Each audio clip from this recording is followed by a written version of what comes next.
क्या आपने कभी सोचा है कि कोई हॉस्पिटल इंसानों का नहीं आत्माओं का अड्डा बन सकता है? मॉस्को का वो हॉस्पिटल जहां लोग जाते ही गायब हो जाते हैं और दीवारें फुसफुसाकर कहती है तुम अगले हो। आज हम बात करेंगे रूस के सबसे हॉन्टेड हॉस्पिटल के बारे में जो आपकी नींद को दूर कर देगा। ऐसे ही हॉरर, मिस्टीरियस और हिस्टोरिकल वीडियोस देखने के लिए चैनल को सब्सक्राइब करें। 1980 में सोवियत यूनियन की सरकार ने इस हॉस्पिटल को शुरू किया। हॉवरिंग स्काई हॉस्पिटल को एक बड़ा आधुनिक मेडिकल कॉम्प्लेक्स बनाने की योजना थी ताकि मॉस्को के उत्तर क्षेत्र के लोगों का इलाज हो सके। हॉस्पिटल की इमारत लगभग बन चुकी थी, लेकिन 1985 के आसपास सोवियत संघ की हालत बिगड़ने लगी। इसके चलते फंडिंग रुक गई और निर्माण बीच में ही रुक गया। हॉस्पिटल कभी पूरा नहीं हो पाया और धीरे धीरे उस हॉस्पिटल में क्राइम रेट बहुत ज़्यादा बढ़ गए और उस हॉस्पिटल को सरकार ने पूरा नहीं बना पाया। वहाँ के लोगों का मानना था कि इस हॉस्पिटल में रात में अजीब आवाज़ें आती हैं और परछाइयाँ दिखाई देती हैं। उस हॉस्पिटल में रात में कोई नहीं जाता है। ये घटना इवान के साथ हुई है जो एक रात उस हॉस्पिटल के अंदर जाता है। इवान अपने दोस्तों से शर्त लगाता है कि वो उस हॉस्पिटल के सबसे ऊपर फ्लोर में जाएगा और वहां से एक तस्वीर लेकर आएगा। जैसे ही इवान और उसके दोस्त हॉस्पिटल के अंदर घुसे, हवा में एक बदबू सड़न सी महसूस हुई। हर तरफ टूटी खिड़कियां, दीवार पे अजीब निशान थे और फर्श पे खून के धब्बे पड़े हुए थे। उसकी कदमों की आवाज खाली हॉल में गूंज रही थी। ऐसा लग रहा था कि उसके साथ कोई और भी चल रहा है। इवान ने अपने दोस्तों को नीचे ही छोड़ दिया और ऊपर की ओर बढ़ा। हर कदम पे सीढ़ियां चिरचिरा रही थी। अंधेरे में उसको ऐसा लग रहा था कि उसके पीछे पीछे कोई चल रहा है। वो चौथे फ्लोर पे पहुंचा जहां कमरे के दरवाजे पे खून से लिखा था मौत। तभी अचानक से दरवाजा अपने आप खुल गया और एक ठंडी हवा का झोंका आया।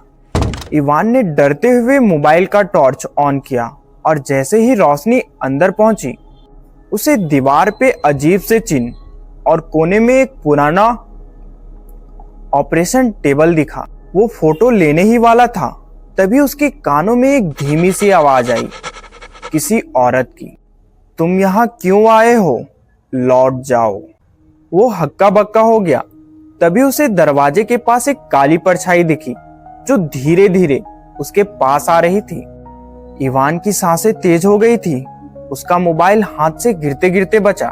वो पीछे मुड़कर भागना चाहा, लेकिन जैसे उसके पैर जमीन में चिपक गए हों। उस काली परछाई के पास ठंडी हवा बर्फ जैसी उसके चेहरे को छूने लगी और अचानक से वो परछाई रुक गई और उसकी लंबी हड्डियां जैसी हाथें उसकी ओर आने लगी।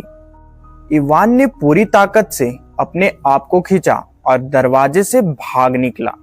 जैसे ही वो सीढ़ियों पे पहुंचा, अपने दोस्तों को चिल्लाते हुए सुना, इवान जल्दी नीचे आ। लेकिन जब उसने नीचे झांका, उसके दोस्त वहां नहीं थे। इवान ने आखिरी बार दौड़ लगाई और पहली मंजिल तक पहुंच गया। वहां का नजारा देखकर उसकी रूह कांप गई। उसके दोस्त बेसुध होकर जमीन पे पड़े हुए थे और उसके चारों तरफ दीवारों में लाल रंग से लिखा था, तुम अगले हो। इवान ने जैसे तैसे अपने दोस्तों को झकझोरा, लेकिन कोई होश में नहीं आ रहा था। हॉस्पिटल में गूंजती आवाजें और दीवारों पर पड़ती परछाइयां इवान को घेर रही थी। उसे लगा सैकड़ों लोगों की फुसफुसाहट उसके कानों में आ रही है। हमसे कोई नहीं बच पाया और तुम भी नहीं बचोगे। डर के मारे उसने अपने दोस्तों को घसीटते हुए बाहर की ओर ले जाना शुरू किया। वो धीरे धीरे एंट्रेंस के पास पहुंचा, लेकिन अचानक से गेट का दरवाजा बंद हो गया। इवान ने जोर से धक्का लगाया, लेकिन दरवाजा नहीं खुला। तभी अचानक से दीवार के ऊपर खून से लिखा हुआ दिखा, तुम्हारे लिए देर हो चुकी है। अचानक हॉस्पिटल के पूरे कॉरिडोर में भयानक आवाजें गूंजने लगी। इवान की दोस्तों की आंखें खुली, लेकिन उनके आंखों में पूरी सफेदी छा गई थी। जैसे उनकी आत्माएं निकल चुकी हो। वे सब एक साथ उठे और इवान की तरफ मुड़े। उनके मुंह से आवाज आई, तुम भी हमारे साथ यहीं रहोगे हमेशा के लिए। इवान का दिल दहशत से धड़कना बंद करने वाला था।